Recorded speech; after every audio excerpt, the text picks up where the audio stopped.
Terima kasih. Ini ada Pak Petrus Gunarso, Pak Purwadi. Beliau juga salah Saya satu. juga ya beliau. Jadi Pak Pet, saya beberapa kali bahkan sering sebenarnya diskusi sama Pak Petrus kalau pas sempat ke kampus dan paham sekali terkait dengan masyarakat tadi ini. Silakan Pak Petrus berikan pencerahan pada kita semuanya. Baik, baik. Pak Petrus terkait masyarakat adat ini. Baik, terima kasih, terima kasih. Di dalam diskusi GAPKI kemarin yang Sumatera Utara dan Aceh kan muncul ide mengenai rumah sawit ya. Nah, kalau kami mengusulkan sebenarnya bukan rumah sawit tapi rumah lahan. Karena Indonesia ini belum mempunyai lembaga yang sekuat kalau di Amerika namanya Bureau of Land Administration. Siapa sih yang menguasai lahan seluruh Indonesia ini?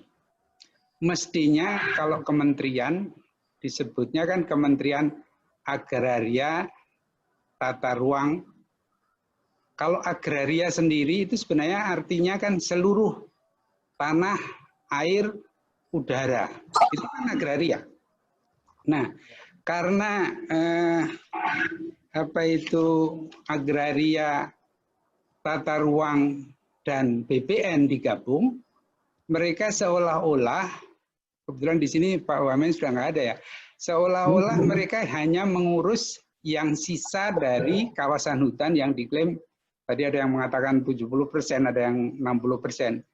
Seolah-olah negeri ini dibagi dua penguasa lahan itu. Padahal yang sekarang berlaku, undang-undang pokoknya yang masih ada adalah undang-undang pokok agraria yang keluar pada zaman Orde Lama. Undang-undang pokok kehutanan nomor 5 tahun 67 itu keluar pada saat sudah Orde Baru awal. Nah, undang-undang pokok kehutanan diberi nama pokok ini yang membuat masalah dari awal. Disebut undang-undang pokok kehutanan sehingga seolah-olah setara dengan undang-undang pokok agraria. Itulah yang pada tahun 99 kemudian dirubahlah dan dihilangkan kata pokok itu menjadi undang-undang sektor, yaitu Undang-Undang Kehutanan nomor 41. Pokoknya sudah hilang.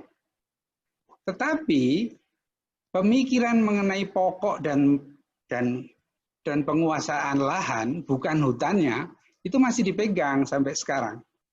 Maka dengan menunjuk saja, Menteri Kehutanan menunjuk, itu sudah menganggap itu sah. Padahal itu sudah di-challenge oleh Pak Sadino dan kawan-kawan dari Kalimantan Tengah waktu itu, bahwa itu tidak bisa, harus ditetapkan dulu. Tetapi berlakunya setelah putusan MK itu. Yang ditunjuk sebelum itu masih berlaku.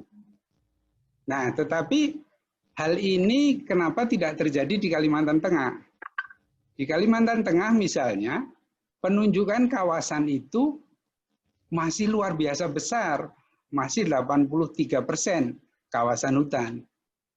Kawasan yang bukan hutannya itu hanya 17% pada Perda tahun 2015. Anehnya Perda tahun 2003 itu komposisinya sudah 34 dan 66% antara hutan dan bukan hutan.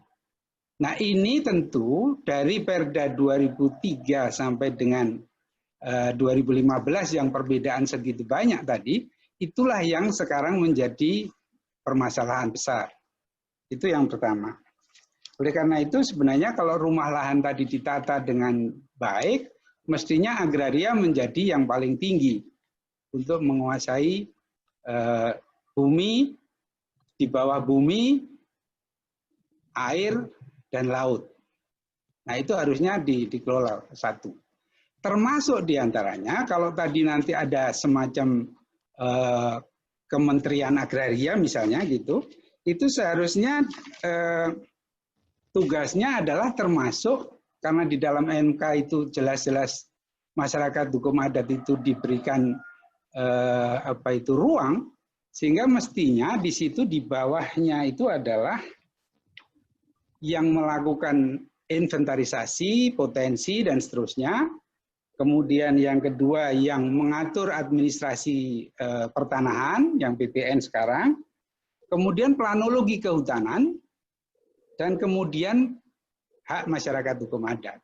Nah, kalau katakanlah ada 4 dirjen di bawah Kementerian Agraria itu ada, mungkin masalahnya menjadi tidak serumit sekarang. Itu yang pertama usulan dari kami.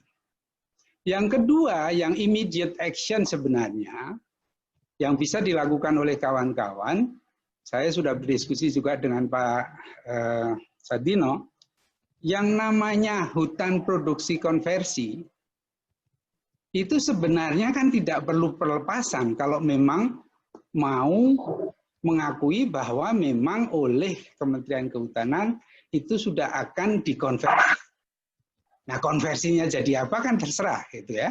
Nah, kalau itu dilakukan, saat ini yang sawit yang berada di hutan produksi konversi itu ada 1,2 juta. Kalau angka ini benar gitu ya. Dari total 3,4 juta sawit yang berada di kawasan hutan. Yang 1,2 juta itu immediately sebenarnya bisa dilakukan penyelesaian dengan cepat.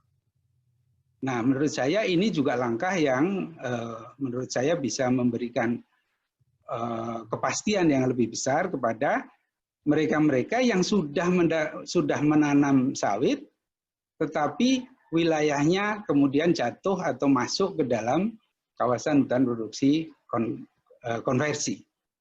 Nah, itu Kalimantan Tengah paling unik menurut saya. Karena apa? Karena di sana itu pernah ada keluar surat mengenai konversi ini yang tidak perlu lagi menggunakan pelepasan kawasan. Tetapi itu dicabut pada saat Pak Menterinya Pak Kaban. Dan berlaku mundur sampai tahun 2000. Nah, ini sudah dibahas juga oleh Gapki beberapa kali. Nah, menurut saya hal-hal ini yang secara langsung bisa dilakukan menurut saya. Itu mungkin dari saya sementara itu, karena kalau yang khusus mengenai masyarakat hukum adat, saya berharap memang pembahasan itu agak lebih khusus karena cukup banyak ya, jadi saya tidak mau masuk ke situ terlebih dalam. Terima kasih. Pengalaman